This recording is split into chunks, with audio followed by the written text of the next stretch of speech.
क्या 21वीं सदी के भारत में जाति भेदभाव अब भी हमारे समाज की आत्मा को चोट पहुंचा रहा है?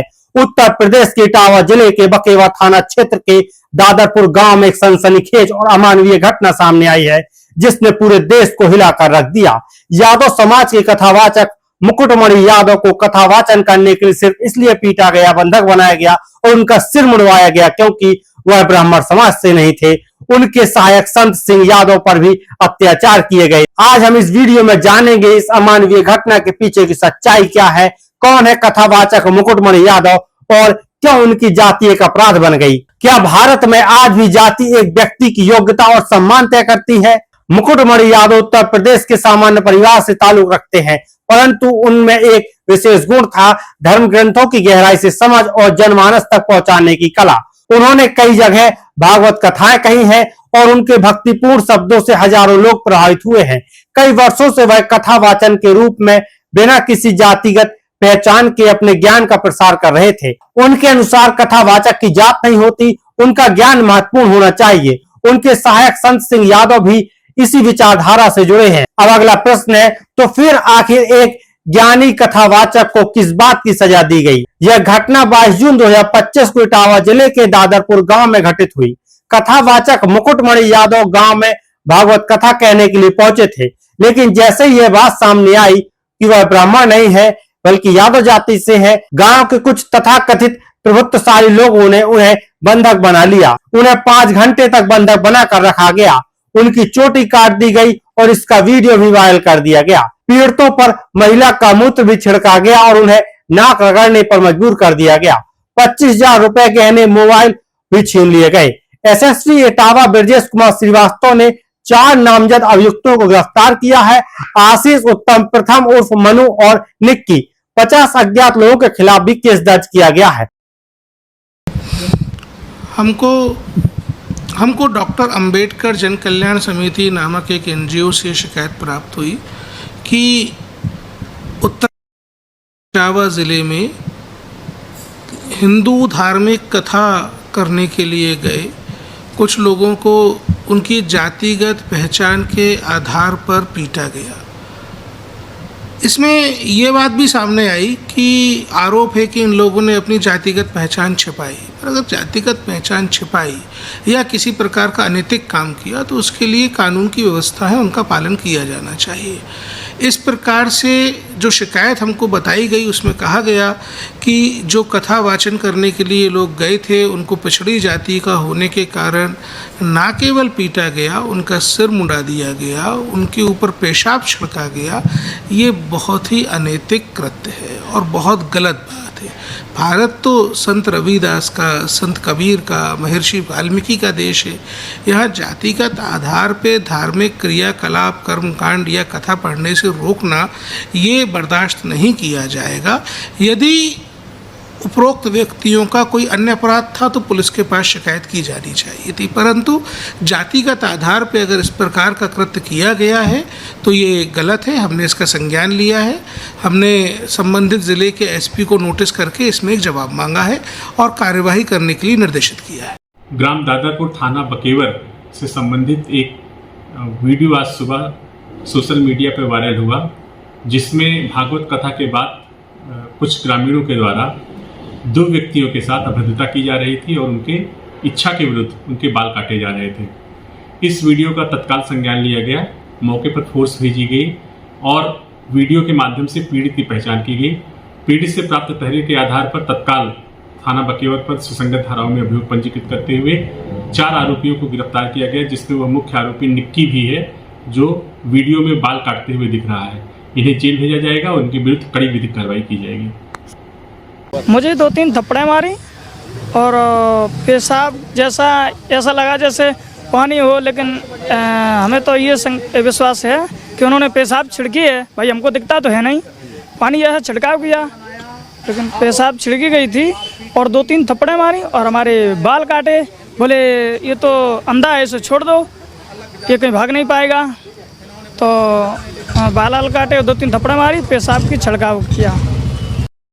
क्या नाम है आपका? मेरा नाम संत सिंह यादव है सर। संत सिंह, ये बताओ जरा मुझे। जी सर। तुम्हारे एक वीडियो वायरल हो रहा है जी जी, बाल काटे जी, कि कहाँ की घटना है और पूरी बात क्या हुई?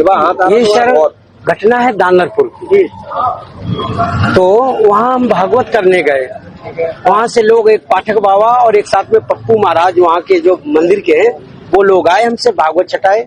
हमारे जो मुख्य वक्ता है मुकुटमणि शास्त्री, उनके साथ मैं सहायकी करता हूँ।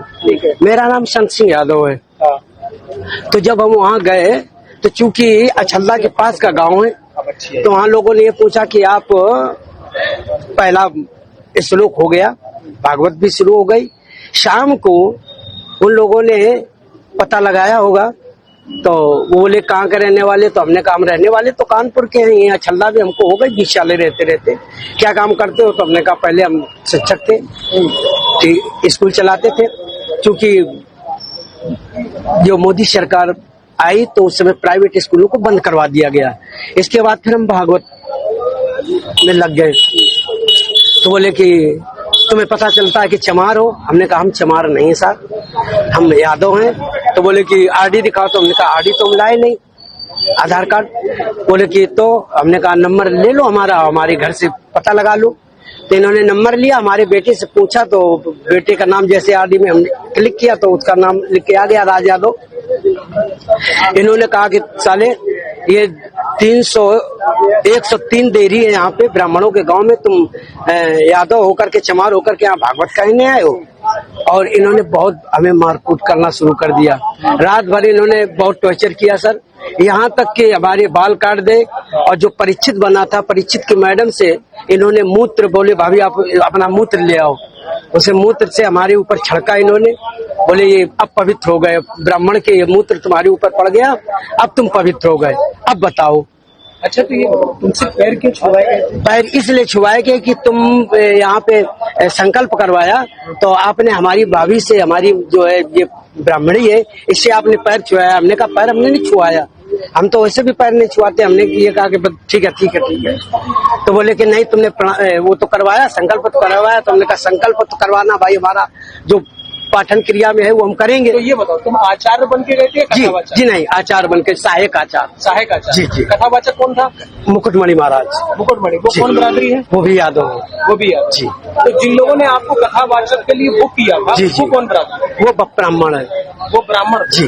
तो ये कथा कब से होनी थी? ये तारीख 21 तारीख से सर।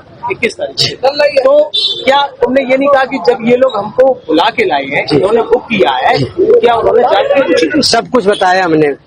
तो बोले कि ये लेके आए, लेकिन तुम्हारी हिम्मत कैसे पड़ गई कि ब्राह्मणों के गांव में आए? ब्राह्मणों के गांव में तुम गद्दी पे बैठे हो और मतलब अहिर होकर के, और तुम्हें तो चमार लोग बता रहे हैं। तुमने कहा सर चमार हम नहीं, हम यादव हैं। अरे साहब आ गए, इसके बाद अभी बात करेंगे सर। मैडम ये बताइएगा कि आपकी जो धार्मिक कथा थी, प्रवचन था, वो आपका अभी चल रहा है कि मेरा इन्होंने बंद करा दिया?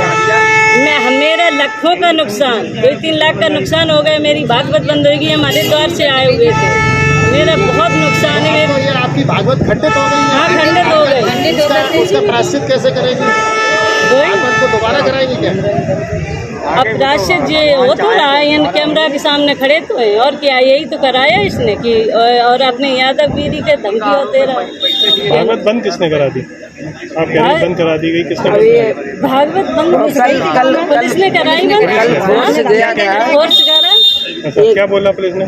तो बोला थाने आओ, उनसे माफी मांगो। आगे हमने की गाँव में तो हमारी इतनी पहचान है नहीं, हम दोनों लोग हैं, हम चल रहे, आप गाड़ी में ले चलो हमें। बोले हम नहीं लेके, अपनी गाड़ी करके आओ और 20-25 आदमी आओ। तो हमारे पास व्यवस्था नहीं, साथ में ले चलो। ठीक है।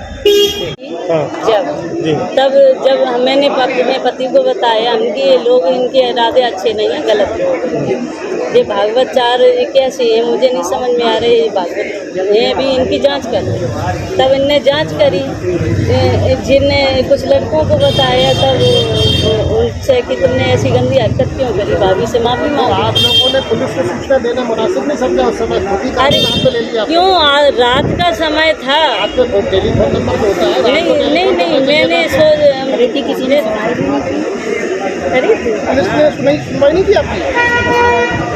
अच्छा, भगवताचार्यों ने आरोप भी लगाया, मारपीट भी की, बाल भी काटे गए, पेशाब जैसी चीजें भी आई, पेशाब भी वो गलत है, वो पेशाब की झूठ बोल रहे हैं, ये चीज सब गलत है। सच क्या है? चलिए, पेशाब की झूठ बोल रहे हैं, बाल तो काटे किसी ने? हाँ, बाल काटे, उन्होंने मेरे साथ बदतमीजी की, इसलिए एसएसपी को बकेवर थाने में फोन करना चाहिए कि हमारे साथ ये आदमी बदतमीजी कर रहा है, इसलिए उनसे माफी मंगवाई। लेकिन फिर बाल काटे उसका वीडियो भी वायरल किया आप लोगों ने। तो मैंने ये सब ये किसने किया है मैं नहीं बता सकती, ये सब मैंने नहीं कहा, ये सब मैंने नहीं कहा। लेकिन कानून को हाथ में लेने की क्या आवश्यकता है? मैंने कानून हाथ में नहीं, हमने तो ये सब भी नहीं बताते अब, लेकिन मेरे साथ गलत धमकी दे रहे हैं कि मुझे पंडित हमें हम यादव हैं। अच्छा, ये बताइए, आधार कार्ड जो मिले आप लोगों को जानकारी थी कि यादव जाति से नहीं, जब इनके झोला वोला फेंके आएंगे तब आधार कार्ड निकला है, फर्जी आधार कार्ड था। किया कल यात्रा बड़ी वहाँ से निकाली उनकी, जब उन्हें बदतमीजी दी। अगर भाजपा को लगता है कि भागवत या कोई कथा कहने पर एक वर्ग विशेष का ही अधिकार है, तो फिर वो इसके लिए भी कानून बना करके दिखा दें। कई बार कई कानून के लिए बहुत दावा करते हैं लोग, तो इसके लिए भी कानून बना लें कि इसके अलावा कोई कथा वाचन नहीं कर सकता। जिस दिन पीडीएस समाज ने अपनी कथा अलग से कहने शुरू कर दी, उस दिन इन परंपरागत शक्तियों का साम्राज्य ढह जाएगा। अब अगला सवाल यह है, क्या यह केवल एक स्थानीय घटना है या पूरे समाज के ढांचे पर भी एक सवाल है? मुकुटमणि यादव का यह अनुभव किसी एक व्यक्ति की यातना नहीं, बल्कि पूरे बहुजन समाज के आत्मसम्मान पर हमला है। उन्होंने इस दौरान जो झेला है वह केवल शारीरिक नहीं था, बल्कि मानसिक, सामाजिक और धार्मिक उत्पीड़न भी था। उनके सहयोगी संत सिंह यादव ने बताया कि उनसे कहा गया कि ब्राह्मणों के गांव में गद्दी पर बैठने की तुम्हारी हिम्मत कैसे हुई, और फिर जो अपमान हुआ वह कैमरे में रिकॉर्ड हुआ है, भारत की इस आधुनिक युग की एक शर्मनाक तस्वीर बनकर। एसएसपी इटावा के निर्देश पर 4 अभियुक्तों को गिरफ्तार कर लिया गया है। समाजवादी पार्टी, भीम आर्मी और आम आदमी पार्टी जैसे राजनीतिक दलों ने इस घटना की कड़ी निंदा की है। अखिलेश यादव, चंद्रशेखर आजाद और संजय सिंह ने सरकार से सख्त कार्रवाई की मांग की है। पीड़ितों को न्याय दिलाने के लिए एक आंदोलन का बिगुल भी बज चुका है। यह घटना न केवल मानवाधिकारों की बल्कि सामाजिक मूल्यों की भी परीक्षा है। अनुच्छेद 15 और 17 जाति आधारित भेदभाव और अस्पृश्यता को रोकता है। यह घटना बताती है कि समाज के निचले तबकों के लिए आज भी गांव के मंदिर और कथा की गद्दी एक वर्जना बने हुए हैं। अगर ऐसी घटनाओं पर कठोर कार्रवाई नहीं हुई तो जाति उन्माद और सामाजिक टकराव बढ़ सकता है। बहुजन समाज में असंतोष और राजनीतिक विद्रोह की लहर भी तेज हो सकती है। संवैधानिक आंदोलन, जन आंदोलन का नया चरण शुरू हो सकता है। लेकिन अगर संवैधानिक मूल्यों की रक्षा की गई तो यह घटना न्याय की मिसाल बन सकती है, जो आने वाले भारत की नींव रखे। भारत केवल जातियों का देश नहीं बल्कि नागरिकों का देश है, जहां व्यक्ति की पहचान उसकी प्रतिभा से होनी चाहिए, न कि उसकी जात से। तो क्या हम एक ऐसे समाज के लिए तैयार हैं जहां कथा कहने वाले का उनका ज्ञान देखकर चुना जाएगा, न कि उनकी जाति? कमेंट करके बताएं आप इस बारे में क्या सोचते हैं। भारत में जाति आधारित भेदभाव अब भी हमारी सबसे बड़ी सामाजिक कमजोरी है। वीडियो को लाइक करें, शेयर करें और चैनल पिताजी न्यूज को सब्सक्राइब करना न भूलें। मैं संजय सिंह मान फिर मिलूंगा आपसे एक और ज्वलंत मुद्दे के साथ।